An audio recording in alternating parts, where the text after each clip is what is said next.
Okay. Who is Ayyappan Shanmugam? From where it all started? Ayyappan Shanmugam. Yes, இன்னும் தேடிட்டு இருக்கேன். என்ன ஜாக் ஆஃப் ஆல்னு சொல்லுவோம் இல்லையா ஆங்கிலத்தில். எதுலேயும் முழுமையாக இல்லை, ஆனால் எல்லாத்துலேயுமே என்ன தேட முயற்சிக்கிறேன். ஒரு ஃபோட்டோகிராஃபி ஆகட்டும், வைல்ட் லைஃப்ல ஃபோட்டோகிராஃபி ஆகட்டும், லேண்ட்ஸ்கேப் ஃபோட்டோகிராஃபி ஆகட்டும், பீப்புள் ஃபோட்டோகிராஃபி ஆகட்டும், இப்படி பல இதில் என்ன பொருத்திக்கிறேன். இப்போ பைக் ரைடிங் ஆகட்டும், நாளைக்கு என்ன வருதோ அது ஒன்று. இதுதான் நான். உங்களுக்கு நம்ம ட்ராவல் இன்ஸ்பிரேஷன் அப்படி யாராவது இருப்பாங்கல்ல? சி இட்ஸ் நாட் அபவுட் பீப்புளாக தான் இருக்கணும்னு இல்லை, கேன் பி நேச்சர். இன்ஸ்பிரேஷன் எங்கேருந்து வந்துச்சு, எந்த வயசுல? பயணங்கள் எப்படி எனக்கு தொடர்பு வந்ததுன்னா, இது எங்கள் அப்பா கூட இருக்கலாம். காடு சார்ந்த இடங்களை தான் முதல்ல நான் ப்ரிஃபர் பண்ணேன். எப்படி காடு சார்ந்த இடம் ப்ரிஃபர் பண்ண முடியும், அதாவது அதை நமக்கு பிடிக்குதுன்னா, சின்ன வயசுல சபரிமலைக்கு போயிருக்கேன். இப்போ ரிலீஜியஸாக நம்ம பேச வேண்டாம், பட் அந்த இடத்த பார்க்கும்போது, ஏன்னா அந்த டயத்தில் சபரிமலை போகும்பொழுது பார்த்தீங்கன்னா ஃபுல் உண்மையாக காடாக இருக்கும். அந்த மலைகள் எனக்கு வந்து ரொம்ப பிடிக்க ஆரம்பிச்சது. ஸோ அதனால எனக்கு அந்த காடு சார்ந்த இடங்களை வந்து கொஞ்சம் ஒரு ஒரு பிடித்தமாக இருக்கு. அது மூலமாக தான் என்னோட பயணங்களை ஆரம்பிச்சது. How did you get into photography?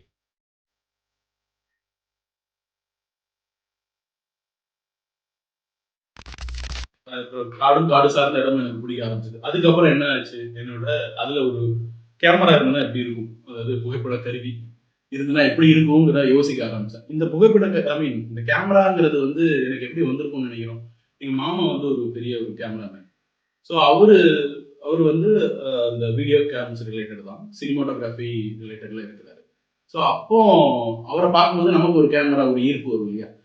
நம்ம இன்ஹெரிட்டன்ஸ் தானே எல்லாமே, வி ஃபாலோ ஃப்ரம் அப்பா, மாமா, அம்மா, அப்படிதானே. அவர்கிட்ட இருந்து ஒரு ஆசை வந்துச்சு கேமரா. அப்போ அந்த கேமராவை எடுத்துட்டு நான் ஒவ்வொரு இடமா போயிட்டு என்னோட தேடுதலை நான் பார்க்க ஆரம்பிச்சேன். அதுலதான் எனக்கு கேமராக்குள்ள வந்தேன். அப்புறமா என்னன்னா, அந்த கேமரா வந்து எனக்கு சொந்தமா நான் காசு வாங்கி சம்பாதிச்சு நான் வாங்கணும். அப்போ அந்த கேமரா எங்க வாங்க முடியும், நான் ஐடியில் வேலை செய்தேன். ஐடி மூலமாக இருக்கிற கேமரா காசு கிடைச்சது, அது மூலமாக கேமரா. இப்படி இருந்த காலகட்டத்தில் நான் next I am going for a travel. ஏன்னா now I have my own money, என்னகிட்ட என்னுடைய சுய சம்பாத்தியம் இருக்கு, அதை யூட்டிலைஸ் பண்ணி நம்ம வந்து டிராவல் பண்ணலாம். அப்போ ஆப்பர்ச்சுனிட்டிஸ் எப்படி ஒரு யூஎஸ் ஆப்பர்ச்சுனிட்டிஸ் வந்தது. யூஎஸ் ஆப்பர்ச்சுனிட்டிஸ் வந்து நான் ஐடியில் இருக்கிறதுனால எனக்கு வந்தது. அப்புறம் அதை யூட்டிலைஸ் பண்ணி I try to explore peoples. நான் உங்களோட ஸ்டோரிஸ்லாம் யூஎஸ்ல இருந்தப்ப அங்கே வந்து கேம்பிங் பண்ணது, இது வைல்ட் லைஃப் அங்கே பண்ணதை பற்றி நீங்கள் சொல்லியிருக்கீங்க. கண்டிப்பாக அது எப்படி? யூஎஸ் வந்து எனக்கு வந்து ரெண்டு விதம் அவங்க என்னை செல்ஃபாக உணர்றதுக்கான தருணமும் கொடுத்தது இந்த டிராவல், அஸ் வெல் அஸ் நிறைய இடங்களை பார்க்கறதுக்கும் அங்கே உள்ள நமக்கு கொடுக்குற ஃப்ரீடம்ஸ் ஆஃப் என்ஜாயிங் வித் நேச்சருங்கிற ஒரு இது. இந்தியாவில் இருக்கான்னு கேட்டால் இல்லை, நமக்கு தெரியல, அப்படி கூட சொல்லிக்கலாம். யூஎஸ்ல எப்படின்னா கேம்பிங்னு ஒன்று இருக்கும். நீங்கள் காசு அங்கே வந்து $1 கொடுத்துட்டீங்கன்னா அந்த இடத்துல போயிட்டு நீங்கள் தங்கிக்கலாம். நோ ஒன் இஸ் கோன உங்களை ரெஸ்ட்ரிக்ட் பண்ண போகிறது இல்லை. எல்லாத்துக்குமான ரூல்ஸ் அண்ட் ரெகுலேஷன்ஸ் அங்கே எழுதி வச்சிருப்பாங்க. நீங்கள் போனீங்கன்னா இதுதான் பண்ணணும், இதுதான் பண்ண முடியும் அப்படிங்கிறது. அங்கே வந்து எனக்கு கேம்பிங்கோட எக்ஸ்பீரியன்ஸ் கிடைச்சது. கேம்பிங்கோட எக்ஸ்பீரியன்ஸ் ஒரு சூப்பர் சுவாரஸ்யமான சம்பவம் தான். என்னோட H1 விசா வந்து இட்ஸ் அபவுட் டு எக்ஸ்பயர்ங்கிற மாதிரி இருந்தது. அல்லது என்ன ஆச்சுன்னா, அந்த கம்பெனியில் அது வந்து ரெனியூ பண்ணாம விட்டாங்க. ஸோ அதுக்கான ஒரு 15 நாள் எனக்கு ஒரு டைம் கிடைச்சது அங்கே இருக்க முடியுங்கிறது. ஸோ அந்த இடத்துல நான் என்ன பண்ணேன், வண்டி எடுத்துட்டு நான் பாட்டு ஒரு இடத்துக்கு போயிட்டேன். காலராடோன்னு ஒரு இடத்துக்கு போயிட்டேன். அந்த இடத்துல தான் நான் கேம்பிங் பண்ணேன் ஃபர்ஸ்ட். ஆனால் நான் வந்து தனியாக நீங்கள் டென்ட் போட்டு தங்கினீங்களா, அதெல்லாம் போட்டு தங்கிங்களா எனக்கு கிடையாது. கார் கேம்பிங் தான் பண்ணேன் முதல்ல. எனக்கு அப்போ தான் அந்த புது அனுபவம் கிடைச்சது. கேம்பிங்னா என்ன பண்ண முடியும், என்னென்ன இருக்குங்கிறது ஒரு இது. இன்னொரு விஷயம் என்னன்னா, யூஎஸ் பொறுத்த வரைக்கும் எல்லா இடங்களையுமே எங்க கேம்பிங் இருக்கு, என்ன இருக்குங்கிறது ஒரு லிஸ்ட் இருக்கும். ஆன் த ஃப்ளைல நீங்க போய் புக் பண்றீங்க. எஸ், இதுதான் கேம்பிங்கோடது.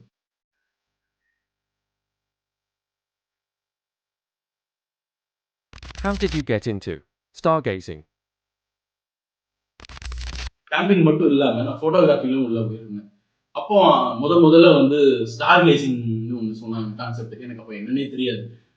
ஸ்டார் கேசிங் பண்ணலாம் அப்படின்னாங்க. சரி, ஓகே, லெட்ஸ் டூ இட் சொல்லிட்டு எங்க கம்பெனியில ஒரு 15 பேர் கொண்ட குழு இருக்கு. அந்த குழு வந்து என்ன பண்ணணும்னா, வாரம் எந்த இடத்துல இந்த டைம்ல ஸ்டார் கேசிங் பண்ணலாம் அப்படிங்கிற ஒரு குரூப் இருக்கும். அதுல போய் சும்மா ஜாயின் பண்ணேன்.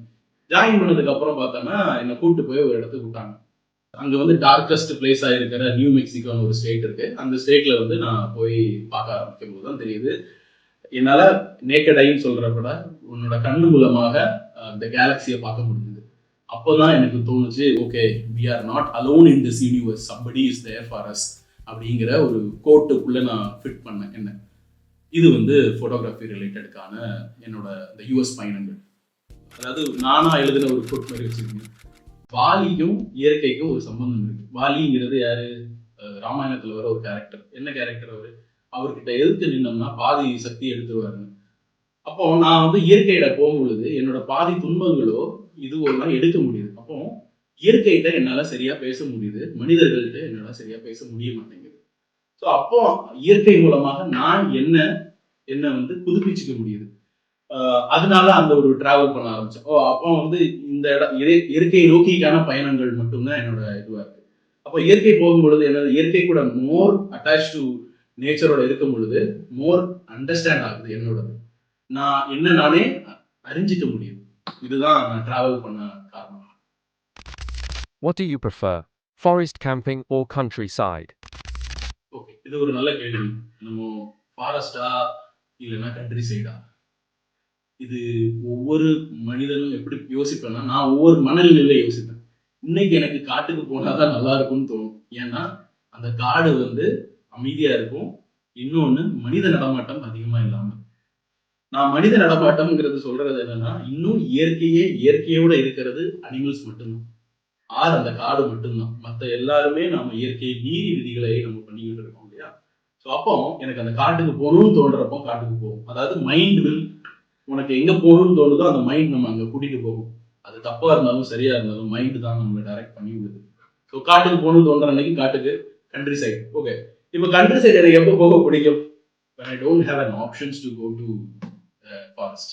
அப்போ நான் வந்து கண்ட்ரிக்கு போய் தான் வேற வழி இல்லை. இந்த கண்ட்ரி சைடோட மலைகளோ, சின்ன சின்ன மலைகளோ, ஊர்ல இருக்கிற வயல்வெளிகளையோ, அதுவும் நமக்கு ஒரு வெற்றிடம் கொடுக்கும். அதாவது ஒரு எம்டி ஸ்பேஸ். இப்போ ஒரு பெரிய வயல் இருக்கு, அதுல வந்து நம்ம அப்படி போய் நின்னோம்னா அவ்வளவு இடத்துல நமக்கு ஒரு எம்டி ஸ்பேஸ் கிடைக்கும். நமக்குள்ள இருக்கிற ஒரு ஃப்ரீ ஸ்பேஸ் கொடுக்கும். So this is about country சைடா ஃபாரஸ்டான்னு கேட்கறதுக்கு depends on the situations. Difference between camping in United States of America and India.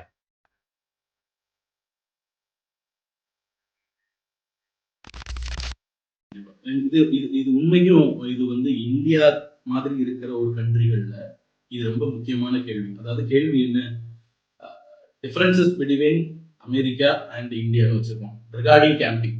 மற்ற கல்ச்சர் அதெல்லாம் விட்டுருவோம், நம்ம கேம்பிங் மட்டுமே இருக்கும். அங்க இருக்கிற ஒரு அவேர்னஸ் இங்க இல்லை. என்ன அவேர்னஸ் அங்க இருக்கு?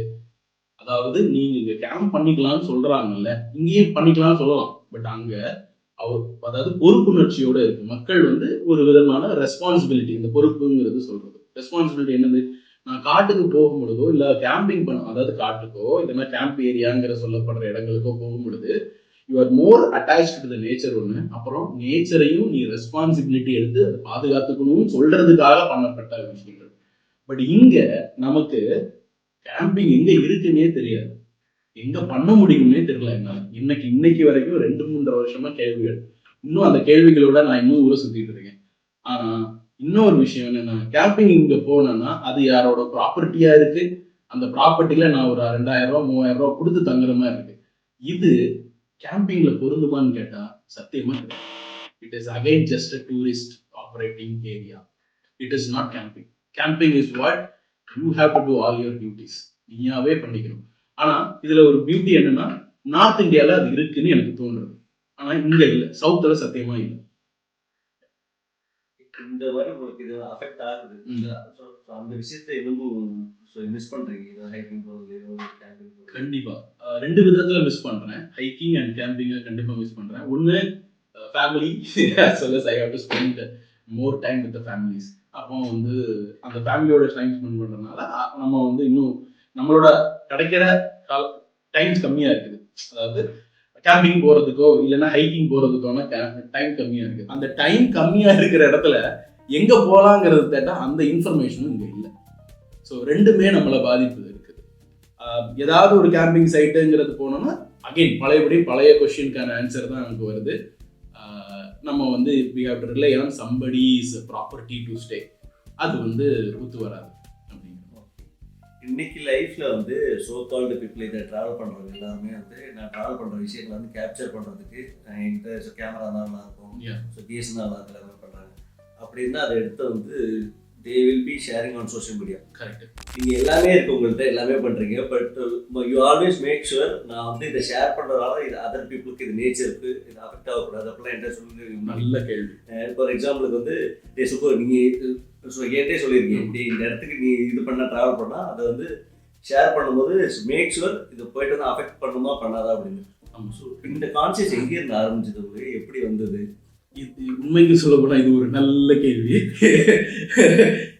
இது வந்து ப்ராபப்ளி எங்க அப்பாட்ட இருந்து கூட வந்திருக்கலாம், நான் ஃபர்ஸ்ட் சொல்லுவேன். ரெண்டாவது எனக்கு இது ரொம்ப வந்தது எப்படின்னா செல்ஃபா growth ஒன்று. மூணாவது யூஎஸ். ஓகே, நான் யூஎஸ்ஐ பெருமைப்படுத்துறதுக்காக இங்க பீக்கல, ஐம் ட்ரைங் டு சே எனக்கு எங்க இருந்து நாலேஜ் கிடைச்சதுங்கிறத நான் சொல்றேன். ஃபர்ஸ்ட் டேடி, அப்பா எப்படின்னா அப்பா is in air force, he knows, I mean அவருக்கு இந்த ஏர்ஃபோர்ஸ்னா அவருக்கு ஒரு டிசிப்ளின் தெரியும், என்னென்ன பண்ணணுங்கிறத தெரியும். ஸோ அது வந்து அவர் நமக்கு வந்து சொல்லாமல சொல்லி கொடுக்குறது தான் அவரோட வேலை. ஸோ இது வந்து முதல் திங்ஸ். ரெண்டாவது எனக்கு செல்ஃபாவே ஒரு அனாலிசிஸ் வரும் இல்லையா, நம்ம மோர் டுவர்ட்ஸ் நேச்சர் போகும் பொழுது நமக்கே ஒன்று தோணும். அதாவது மதமோ ஜாதிகளோ எப்படி தோணுன்றதோ அதே மாதிரி தான் இதுவும் தோணும். என்ன தோணும், நான் எப்படி நல்லா இருக்கணும், நான் எப்படி அந்த என்வாயர்மெண்ட்டை சுற்றி வச்சுக்கணுங்கிற திங்ஸ் வந்து நமக்கே தோணும். அதுதான் செல்ஃபா வர்றது தான் இது எல்லாமே. மூணாவது நம்ம என்வாயர்மெண்ட் நமக்கு சப்போர்ட் பண்ணணும். அதுதான் மூணாவது சொல்றது நான் யூஎஸ்ன்னு சொல்ற ஒரு வேலை. ஏன்னா அந்த என்வாயர்மெண்ட் நமக்கு கற்றுக் கொடுக்கணும். அதாவது அங்க இருக்கிற பீப்புளோ அங்க இருக்கிற மக்கள் மட்டும் இல்லாம அங்க இருக்க மக்கள் அந்த சிஸ்டம் நமக்கு வந்து சொல்லி கொடுக்கணும். இதுதான் மூணு. இப்போ இன்னொரு கேள்வி என்னன்னா, சுப்ராஜ் கேட்ட கேள்வி என்ன அழகான கேள்வி என்னன்னா, போட்டோஸ் ஏன் எனக்கு அவ்வளவு இருக்கு ஆனா நான் இன்னும் அவ்வளவு போஸ்ட் பண்ணல. என்கிட்ட மட்டுமே கிட்டத்தட்ட ஒரு 5 டிபிக்கு போட்டோ இருக்கு. நான் அவ்வளவு போட்டோஸ் போஸ்ட் பண்ணியிருந்தேன்னா இந்நேரம் எனக்கு ஃபாலோவர்ஸாவது கூட்டியிருப்பாங்க. பட் நான் போடக்கூடாதுங்கிறது எங்களோட ரூல்ஸ். என்னது, போட்டாலும் இடத்தை தெரிவிக்க கூடாது, இடத்தை தெரிவிச்சாலும் இடத்தையே தெரிவிக்க கூடாது ஃபார் ஷுவர். இங்க நான் ஒரு 2-3 இடத்துல ஒரு எக்ஸாம்பிள் சொல்றேன். ஏன் இடத்தை தெரிவிக்க கூடாது? we are not still animal, we are a social animalங்கிற பேர்ல நம்ம நிறைய மாத்திக்கிறோம். ஆனா நாம இன்னும் நேச்சருக்கு எப்படி இருக்கணுங்கிற அடாப்டபிலிட்டி நம்மள்கிட்ட போயிடுச்சு, நம்மளை விட்டு மீறி போயிடுச்சு. அதுக்காக நான் குறை சொல்ல போறது இல்லை யாரையுமே. இதுதான் நம்ம ஃபேக்டர். ஏன்னா கரடிக்கு தெரியும், புலிக்கு தெரியும் எனக்கு இன்னைக்கு நான் சாப்பிட்டேன்னா அடுத்த 5 நாளுக்கு எனக்கு சாப்பாடு தேவையில்லை, அதனால அந்த மான்களை நான் விட்டு வைப்பேன். நாமும் அடுத்த நாளே சாப்பிடுறதுக்கு இன்னைக்கு வாங்கி வைக்கிற ஆட்கள். அப்போ நமக்கு அந்த இடத்த நேச்சரை எப்படி பாதுகாக்கணும்னு நமக்கு தெரியாது. நான் இப்போ ஒரு போஸ்ட் போட்டேன்னா இந்த இடத்துல இந்த லொகேஷன் இப்படி ரவுட்டு இப்படிலாம் சொன்னேன்னா அடுத்த நாள் அந்த இடத்துல ஒரு 100 பேர் போறாங்க, 100 பேர் போனா 100 பேரோட குப்பைகள் எவ்வளவு இருக்கு பாருங்க. அந்த குப்பைகள் அங்க இருக்கும் பொழுது அந்த என்வாயர்மெண்ட்டை சீர்கெடுக்குது என்ன செய்யுது, அதை நம்ம அவாய்ட் பண்றது பெட்டர். எனக்கிட்ட இருக்கு. இன்னொன்று இது போக இல்லாம நான் நியூயார்க் இன்ஸ்டியூட் ஆஃப் போட்டோகிராஃபில கிளாஸ் படிச்சப்போ எங்களுக்கான மெயின் சப்ஜெக்டே இதுதான். If you go for a landscapes or if you go for night skies, wherever you're going for it, please don't share the location. இது ஏன் ஆங்கிலத்தில் சொன்னேன்னா, இது நியூயார்க் இன்ஸ்டியூட் ஆஃப் போட்டோகிராஃபில இப்படிதான் எழுதி வச்சிருப்பாங்க. Please don't share the locations unless until if you feel the guy is so responsible. அதாவது நாம ஷேர் பண்றவர்கள் ரெஸ்பான்சிபிலிட்டியோட, அந்த பொறுப்புணர்ச்சியோட இருப்பாங்கன்னா அவங்களுக்கு நீங்க ஷேர் பண்ணுங்க, இல்லைன்னா பண்ணாதீங்க. இதுதான் இது மதராஜ் வேண்டர் இது கம்யூனிட்டியில் பார்க்குற பீப்புளுக்கு நீங்கள் சொல்லணும். ஸோ ஒரு ஐயப்பன் சமூகமாக எனக்கு இந்த விஷயத்தில் இது நாலேஜ் இருக்குது, எனக்கு இதை ட்ராவல் விஷயத்தில் இந்த மாதிரி கேள்விகளுக்கு உண்டான இந்த டவுட்லாம் எதாக இருந்தாலும் நீங்கள் வந்து இதை கமெண்ட் செக்ஷனில் கேட்கலாம். அதுக்கு நான் ஃப்ரீயாக இருக்கும்போது நான் ஆன்சர் சொல்கிறேன் இந்த வீடியோவில். ஸோ என்னென்ன மாதிரி திங்ஸ் ரிலேட்டடாக உங்கள்கிட்ட கேள்விகள் கேட்கலாம் கமெண்ட்ஸில் வந்து. ஓகே, கேள்விகள் வந்து ஃபோட்டோகிராஃபியில் கேட்கலாம், landscape photography or any type of ஃபோட்டோகிராஃபிஸில் கேள்வி கேட்கலாம். ரெண்டாவது எப்படி ரெஸ்பான்சிபிளாக ட்ராவல் பண்ணணுங்கிற விஷயத்துல கேள்வி கேட்கலாம். அப்புறம் ட்ராவல் பண்ணுற விஷயங்கள்ல நிறைய என்ன கேள்விகள் உங்களால், அதாவது எவ்வளவு பொறுப்புணர்ச்சியோட ட்ராவல் பண்ண முடியுமோங்கிறத இந்த கேள்விகள்லாம் கேட்டுக்கலாம். எனக்கு எல்லாமே பதில் தெரியுமான்னு கேட்டால் சொல்ல முடியாது, பட் தெரிஞ்ச பதில்களை நான் கண்டிப்பாக நான் சொல்கிறேன். Okay, Materazzi vendors, thank you first இந்த இடத்துக்கு கூப்பிட்டதுக்கு. இன்னொன்று என்னன்னா, நான் என்ன பார்க்குறேன்னா இந்த எஸ் நீங்க சொன்ன மாதிரி தான் இங்க இன்ஃபர்மேஷன்ஸ் இல்ல, நிறைய பேர்த்துல இருக்கு, அவங்க ஷேர் பண்றதுக்கு ஒரு இடம் இல்ல. அது மட்டும் இல்லாம again I am saying the same word சொல்லுவேன், தப்பா நினைச்சுக்காதீங்க. ரெஸ்பான்சிபிலிட்டிங்கிற வேர்டு எனக்கு இந்த சேனல்ல தெரியுது. ஸோ இந்த சேனல் வந்து என்னவா இருக்க போகுதுன்னா, not for travellers, it is for travellers who is interested in responsibility as well. அதுதான் நான் சொல்ல வரது. ரெஸ்பான்சிபிள் டிராவல் பத்தி தெரிஞ்சுக்கிற இன்ஃபர்மேஷன் தான் மெட்ராசி ஒண்டர்ஸ். அது மட்டும் இல்லாம கேம்பிங் பத்தி நிறைய கேள்விகள் கேட்கலாம், பேக் பேக்கிங் பத்தி கேள்விகள் கேட்கலாம். இங்க எல்லாரோட இன்ஃபர்மேஷன்ஸும் நிறைய இருக்கு, அதை யூஸ் பண்ணலாம். Or you can say it as one stop solutions for your camping. இதுதான் நான் கொடுக்குற மெட்ராசி வாண்டர்ஸோட ஒரு quote. Thank you so much. You welcome.